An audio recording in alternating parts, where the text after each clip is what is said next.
Triste Anansi pourrait bien devenir l'un des épisodes les plus importants de la saison 6, surtout pour Alia.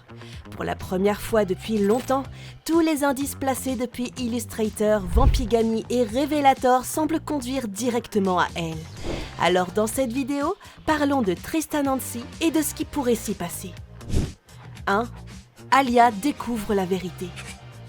Quand on regarde la liste des épisodes de la saison 6 et qu'on tombe sur le titre Triste Anansi, ça ressemble déjà clairement à un épisode centré sur Alia.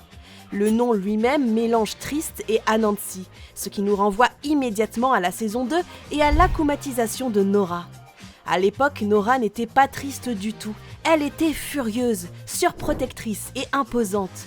Donc si cette fois l'émotion annoncée dans le titre est explicitement la tristesse, il est logique de la relier non pas à l'énergie combative de Nora, mais à quelqu'un de plus proche d'elle, Alia, qui partage le même instinct protecteur avec toutefois une différence. Alia est beaucoup plus idéaliste et émotionnellement tolérante lorsqu'il s'agit de vérité et de confiance. Et le terrain pour une akumatisation future d'Alia a déjà été parfaitement préparé dans Revelator. Dans cet épisode, l'influenceuse manipulatrice est akumatisée en Revelator, un super vilain dont le pouvoir consiste à exposer les secrets des gens. Et quand Alia rejoint le combat en tant que Reina Rouge, elle se retrouve prise dans sa propre révélation. Marinette n'a pas dit à Adrien que son père était monarque. Pour Alia, qui a vu Adrien souffrir pendant des saisons, qui a soutenu Marinette dans chaque épreuve et qui a bâti toute son identité autour de la recherche de la vérité, c'est une limite qui est franchie. Quand elle touche la sphère contenant le pouvoir corrompu de Chat Noir et voit la vision liée au secret, elle réagit avec colère. Elle dit même clairement qu'elle ne gardera pas ce secret et qu'Adrien doit savoir. À ce moment-là, Reina Rouge se sent trahie par Marinette en tant qu'amie. La seule raison pour laquelle rien n'explose sur le moment, c'est le méga cataclysme de Chat Noir qui réinitialise les conséquences du pouvoir de Revelator et efface les souvenirs de ce qui a été révélé. Sans ça, Ladybug aurait été forcée d'arrêter Alia, peut-être même d'affronter Reina Rouge afin de protéger le secret. En apparence, tout revient à la normale, mais à la fin de l'épisode, on voit Alia sur son lit avec Trix en train de réfléchir à Marinette. Elle ne se souvient pas consciemment de la scène, mais elle sent que quelque chose rend Marinette triste et elle décide qu'elle va découvrir quoi pour le bien de son amie. Quand elle dit à Trix « je l'apprendrai par moi-même », c'est très révélateur. C'est la voix d'une journaliste qui sent une vérité cachée et d'une amie qui sait qu'on lui ment. But why lie to Adrian? Because the truth is too harsh. 2. L'akumatisation d'Alia. C'est ici qu'Alia devient extrêmement vulnérable à une akumatisation future. Toute sa personnalité repose sur 2 piliers, la vérité et la loyauté. Elle croit profondément que dire la vérité protège toujours les gens qu'elle aime, et elle croit que Marinette lui fait confiance plus qu'à n'importe qui.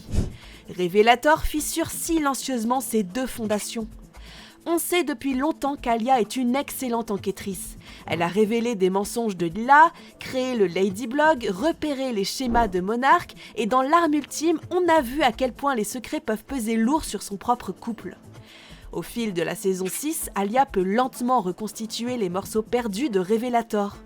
Peut-être qu'elle remarque des trous dans sa mémoire, peut-être qu'elle sent qu'elle était sur le point de découvrir quelque chose d'énorme et que ça lui a été retiré. Et en même temps, si elle voit Marinette s'effondrer sous le poids du secret de Gabriel, son instinct à elle est clair.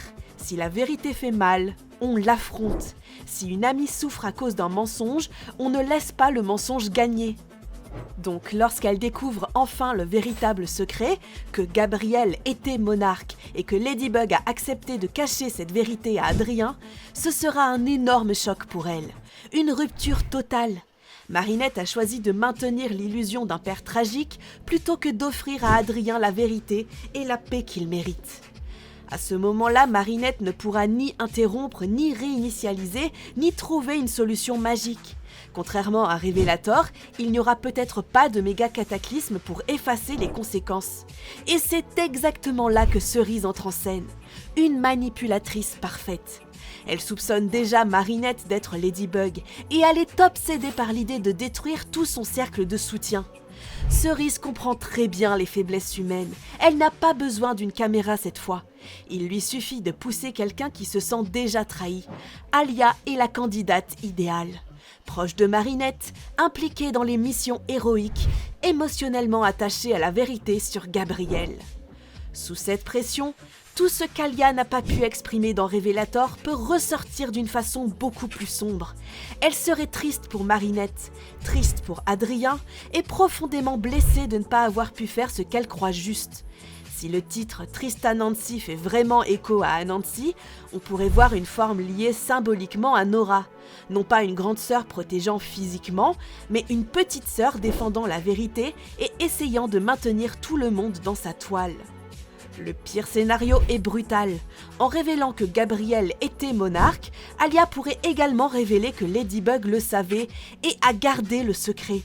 Et selon l'ampleur de la manipulation de Cerise, elle pourrait aller jusqu'à dévoiler l'identité de Ladybug au public ou directement à Adrien. Pour Marinette, ce serait une catastrophe. Elle perdrait tout contrôle sur la révélation du secret de Monarque et elle verrait sa meilleure amie devenir l'arme utilisée pour exposer non seulement Monarque, mais aussi sa propre erreur morale. Pour Cerise, c'est le plan parfait. Elle n'a pas besoin de battre Ladybug. Elle doit juste retourner son cœur contre elle.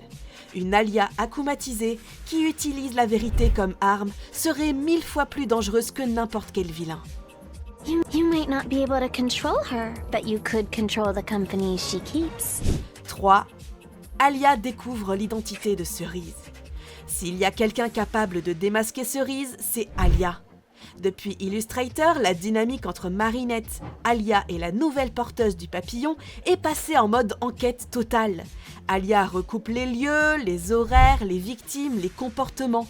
Et surtout, Marinette lui a déjà donné l'indice clé sans le vouloir. Dans Vampigami, Marinette comprend que Cerise n'essaie pas de gagner en force brute. Elle l'observe. Elle met les héros dans un cinéma verrouillé, les pousse dans leur retranchement, puis attend. Elle veut les voir se transformer ou se détransformer juste sous son nez. Cela implique deux choses. Cerise est physiquement proche d'eux et elle les connaît assez pour prévoir leurs réactions. Pour Alia, le raisonnement est simple. Si Chrysalis conduit des plans pour forcer les transformations, alors elle doit faire partie de leur environnement quotidien. Quelqu'un qui partage leurs lieux, leurs horaires, leur groupe d'amis. Une personne toujours par hasard là où tout commence. Et cette description correspond parfaitement à Cerise, cette fille trop parfaite, omniprésente, qui s'est soudain imposée dans la vie d'Adrien. Une fois qu'Alia a une suspecte, Cerise est en danger. Parce qu'Alia utiliserait Reina Rouge de la manière la plus stratégique possible. Des illusions pour la piéger. De fausses conversations, de fausses transformations, de fausses situations de panique conçues pour révéler si Chrysalis se trouve à proximité. Et vous, qu'est-ce que vous pensez de cet épisode ? Pour moi, ce sera clairement l'un des plus importants de la saison 6. Si vous êtes d'accord, dites-le moi en commentaire. Et si vous avez aimé la vidéo, mettez un like et abonnez-vous pour ne rien manquer de toutes nos prochaines vidéos. Sur ce, je vous fais de gros bisous, c'était Romane, à très bientôt.